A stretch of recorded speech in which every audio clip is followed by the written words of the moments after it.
Olá, senhoras e senhores, sejam muito bem-vindos a mais uma aula de trombone. E nesta aula, nós iremos deixar um pouco a prática de lado para revermos alguns conceitos que já vimos anteriormente. Eu tenho observado que vocês estão tendo uma evolução muito grande no instrumento, porém, vocês estão esquecendo de alguns conceitos básicos que nós já vimos. Então, essa aula será para recordarmos tudo que já vimos em relação à teoria, para darmos continuidade na prática. Então, como vocês podem observar na primeira figura, nós temos um pentagrama com a clave de Fá. E nele temos as notas do Dó ao Mi, do Dó grave ao Mi agudo. Porém, nós estudamos apenas do Lá grave, que é este aqui, até o Si bemol agudo, que é este aqui.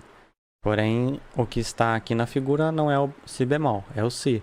A diferença é que tem o bemolzinho antes da nota, ou, como já aprendemos, no início do compasso. Na segunda imagem, nós temos a representação das figuras de valor.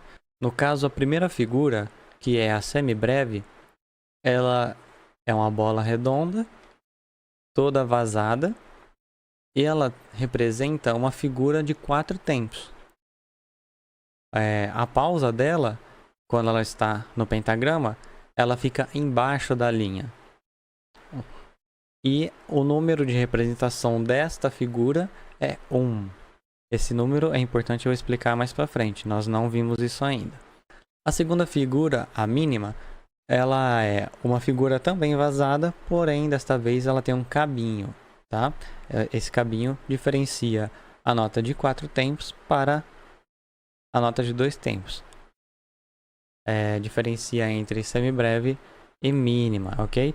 A pausa da mínima, a pausa que representa 2 tempos, ela é uma pausa que fica em cima da linha, ok?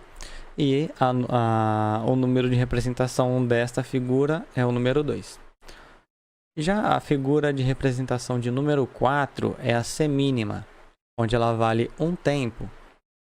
A figura de representação dela é uma bolinha cheia com um cabinho, e a representação da pausa dela está ali do lado, aquela figura que parece um raiozinho, ok? A figura número 4, ela é uma cocheia. É a mesma representação da semínima, porém ela tem um cabinho a mais. E a pausa dela é um risquinho mais simples. E o número de representação é o número 8. A figura de número 5 é uma semicocheia. Ela é representada assim como a semínima e a cocheia, porém com 2 cabinhos.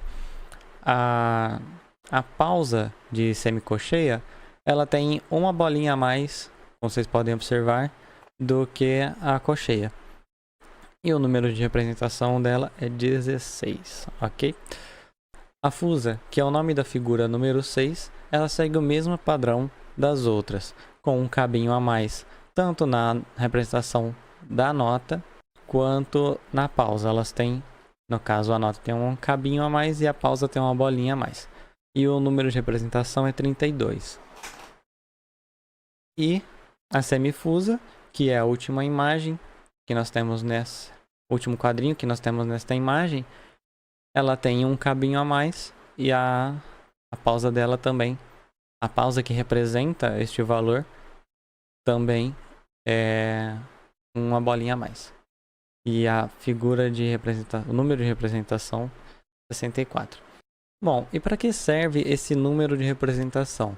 Ele serve para algumas coisas importantes, como por exemplo, a nossa figura de representação é a semibreve. Ela vale 4 tempos. Aí, se a gente for para o de baixo, ó, a mínima, o número de representação dela é 2.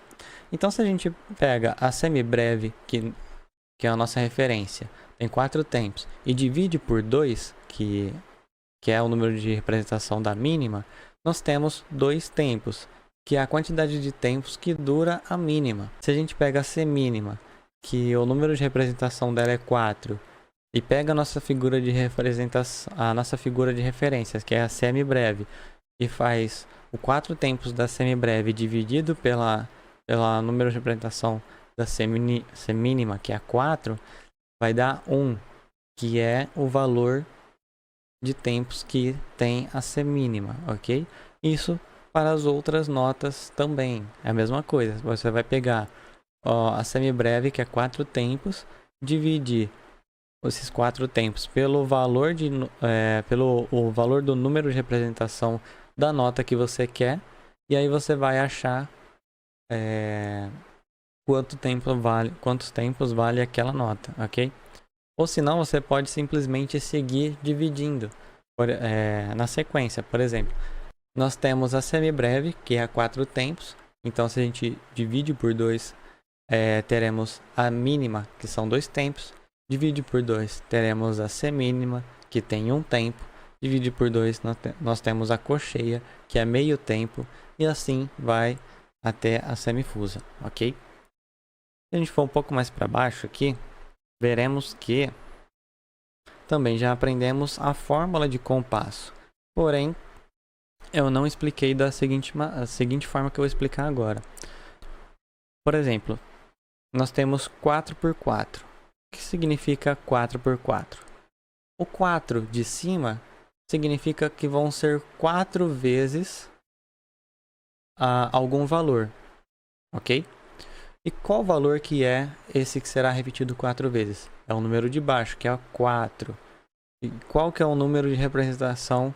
Qual é a figura de número de representação 4 que nós acabamos de ver? É a semínima.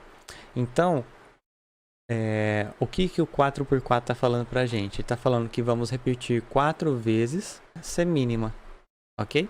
Então, significa que dentro desse compasso, nós teremos 4 tempos de semínima, ou seja, 1, 2, 3, 4, ok? São 4 tempos de semínima. Aqui nós temos também o compasso binário, que é 2x4. É a mesma lógica, ó. Nós temos 2 vezes qual figura? A de número 4. Qual a de número 4? A semínima. Então vão ser 2 vezes uma semínima. 1, 2, 1, 2, 1, 2. Cada compasso vai ter 2 semínimas de tempo. Não significa obrigatoriamente que dentro de cada compasso tem que ter 2 semínimas. Isso é apenas uma indicação de tempo, ok? No ternário, a mesma coisa, teremos 3 vezes a semínima, e no quaternário, que é o que estamos acostumados, são 4 vezes a semínima, ok? Também vimos que o compasso é separado pelas barras de compasso, e ao final do trecho, final da música, temos a barra dupla. Descendo um pouco mais a página, nós observamos que temos esse sorrisinho embaixo da nota, que nós já vimos, que se chama ligadura. A ligadura, ela tem 2 formas de ser interpretada. No caso da figura número 1, são 2 notas iguais que estão sendo ligadas pela ligadura. O que significa? Que as 2 notas serão unidas em valor de tempo. Então, aqui no caso, se fosse, não temos representação aqui de clave. Se fosse uma clave de Fá, seriam 2 notas Si de um tempo ligadas, então seria uma nota Si de 2 tempos, ok?